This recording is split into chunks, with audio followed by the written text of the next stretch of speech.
si Martin Romualdez at si Zaldico dahil alam ko, based on my personal knowledge, na sila ang may control ng budget. Hindi makakagalaw ang chairman ng Appropriations Committee kung hindi siya inutusan ng Speaker of the House of Representatives. Tapos hindi ko na kailangan sabihin na kasali yung Pangulo dyan.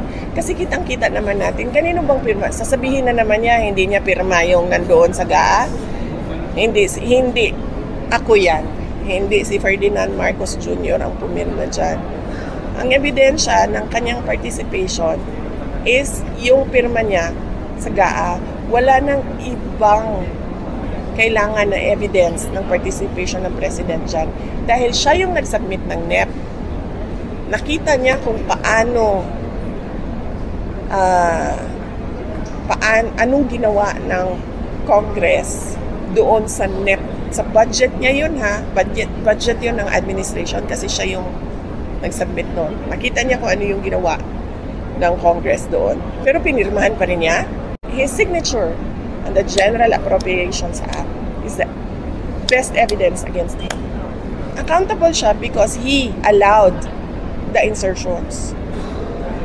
So that is a culpable violation of the Constitution.